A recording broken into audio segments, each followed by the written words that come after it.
Turning now to your community focus, we've been introducing you to the candidates vying to replace Congressman David Cicilline in the state's 1st congressional district here at 4. Joining us now, one of them, Nicholas Autiello. Thanks so much for being here. Thanks for having me. So 60 seconds or less, why do you want to be Rhode Island's next congressman? Well, Kim, this election is about Rhode Island families, and I want no Rhode Island family to ever have the rug pulled out from under them when the economy doesn't work, like happened to my family when I was growing up here.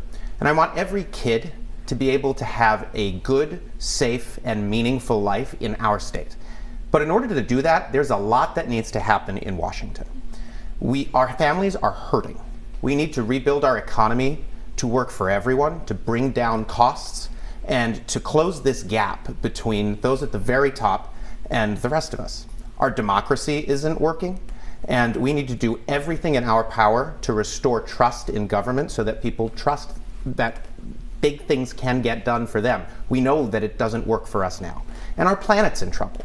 Climate change is the most complicated and difficult challenge we have ever faced. But I know that the answers to it are the biggest opportunity we have ever had to build a better future. And so I'm really excited. I think we can save our planet. I think we can save our democracy. I think we can save our families.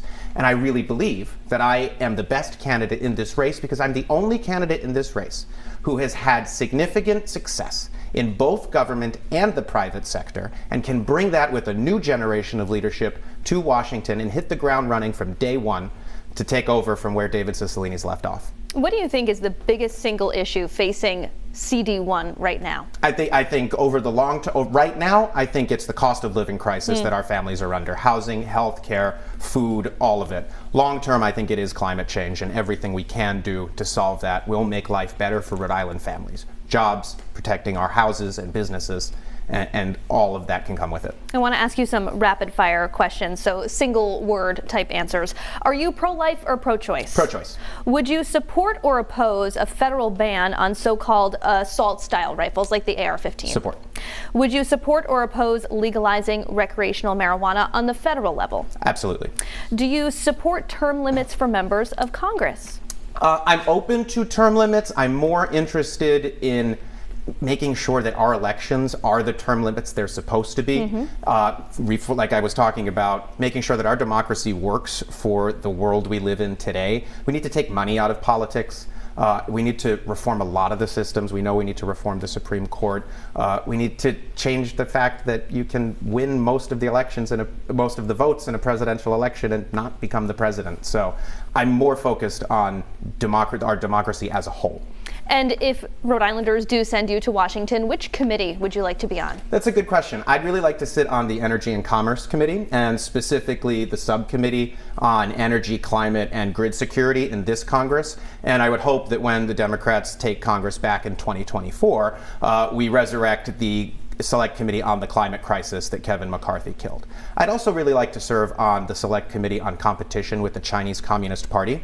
I think this relationship between the United States and China is the defining issue of the next several decades, and we have to get it right. We know here in Rhode Island what happens when you get this relationship wrong, and we watched so many thousands of families lose jobs and livelihoods as manufacturing in this state fell apart and went to China. So we have to get it right for our middle class and to ensure that we never get into a hot war with China. So I'm very focused on that. But I'm really glad that you asked this question because it's interesting. Some of the candidates so far have already answered with committees that don't actually exist.